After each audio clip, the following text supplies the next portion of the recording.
নমস্কার বন্ধুরা, আমি শর্মিষ্ঠা। আমার বেঙ্গলি ফুড কিচেন চ্যানেলে আপনাদেরকে সবাইকে স্বাগত। বন্ধুরা সবাই কেমন আছেন? আশা করি ভালো আছেন।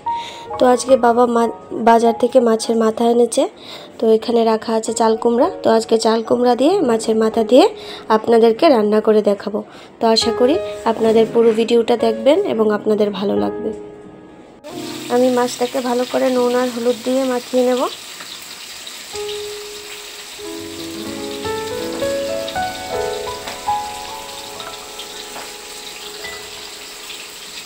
এবার মাছটাকে ভালো করে নুন আর হলুদ দিয়ে মাখিয়ে নিয়েছি। তারপর আমি এটাকে ভেজে নেব। বন্ধুরা, বাবা এদিকে চাল কুমড়াটা কেটে দিচ্ছে। এই দেখুন, চাল কুমড়াটা এদিকে কাটা হয়ে যাক, তারপরে আমি মাছটা কেটে নিই। বন্ধুরা, এবার তারপর আমরা মাছটা ভেজে নেব।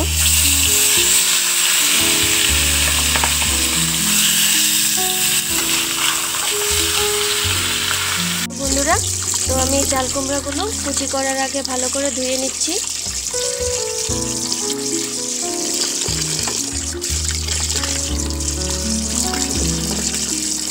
চাল কুমড়াগুলি ধুয়ে নিয়েছি, তো এবার আমি কুচি করে নেব। এদিকে আমার মাছের মাথাটা ভাজা হয়ে গেছে। দেখুন, আমার চাল কুমড়াটাও কাটা হয়ে গেছে। এদিকে কি সুন্দর করে একদম ছোট ছোট করে এইভাবে কেটে নিতে হবে। তারপর এদিকে আমার মশলাটা রেডি হয়ে গেছে। তো আমি এখানে নিয়েছি কাঁচা লঙ্কা, ধনে গুঁড়ো, জিরে গুঁড়ো, তারপর তেজপাতা, পাঁচফোড়ন, শুকনো লঙ্কা।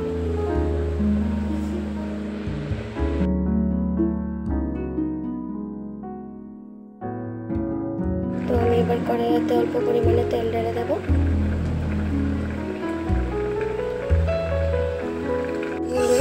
তেলটা আস্তে আস্তে গরম হয়ে গেছে। তো আমি এবার তেজপাতা ঢেলে দেবো।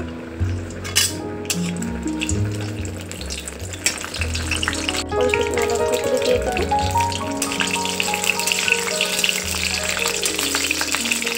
ফোড়নটা দিয়ে দেবো। মশলাটার মধ্যে আমি আস্তে আস্তে একটু হলুদ গুঁড়ো দিয়ে নেব। মশলাটা আমরা একটু ভালো করে একটু জল দিয়ে আমরা গুলিয়ে নিয়েছি। তো তারপর আস্তে আস্তে কড়াইয়ের মধ্যে ঢেলে দেব।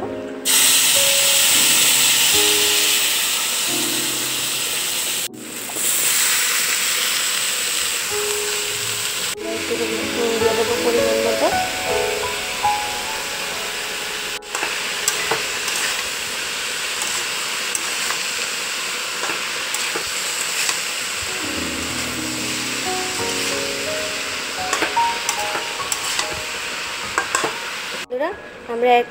বন্ধুরা আমরা এক চামচ পরিমাণে এটার মধ্যে একটু চিনি দিয়ে দেব।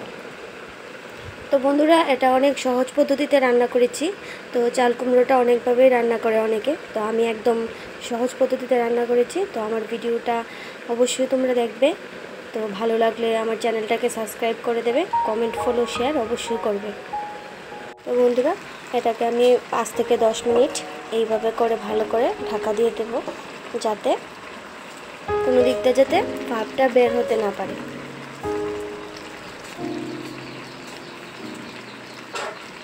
তো বন্ধুরা, এখানে চাল কুমড়ার খোসাগুলি রাখা আছে।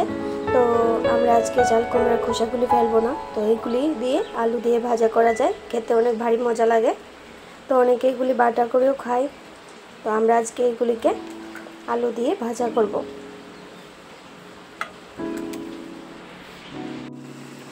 তো এইদিকে আমার চাল কুমড়াটা মোটামুটি রেডি হয়ে গেছে।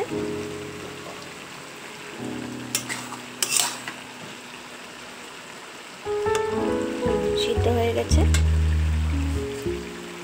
তারপর এই ভাজা মাছগুলো এটার মধ্যে ঢেলে দেব।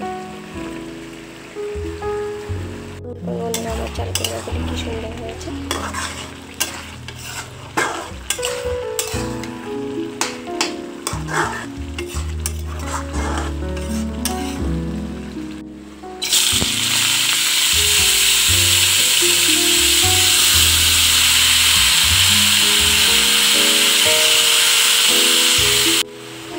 দিয়ে দিলাম পরিমাণ মতো, তারপর একটু হলুদ করে দিয়ে দিলাম, একটু ঢাকা দিয়ে দেবো।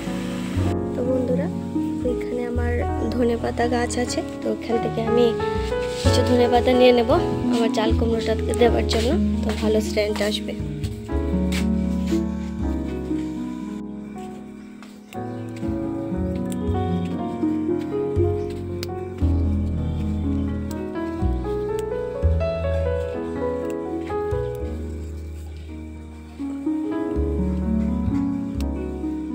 আমি এই কটা ধনেপাতা পেরে নিয়েছি, তো এখন আমি ভালো করে এগুলিকে ধুয়ে আমার তরকারিটার মধ্যে দিয়ে দেব।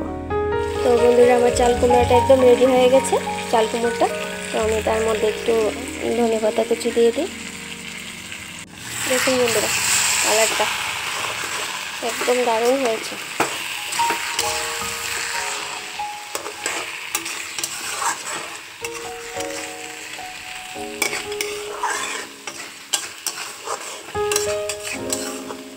তো এখন এটাকে আমি ভালো করে নামিয়ে নেব।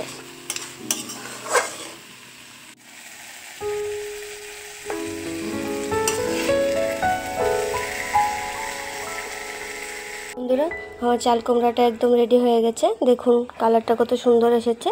তো তার সাথে আমার চাল কুমড়ার খোসা ভাজাটাও হয়ে গেছে, এই দেখুন বন্ধুরা। তো আপনারা বাড়িতে বানিয়ে অবশ্যই ট্রাই করবেন এবং কমেন্ট করে আমাকে জানাবেন কেমন হয়েছে। তো যারা যারা আমার চ্যানেলটিকে সাবস্ক্রাইব করেনি তারা আমার চ্যানেলটিকে সাবস্ক্রাইব করে দিন বন্ধুরা, আপনাদের সাপোর্টের আমার অনেক প্রয়োজন।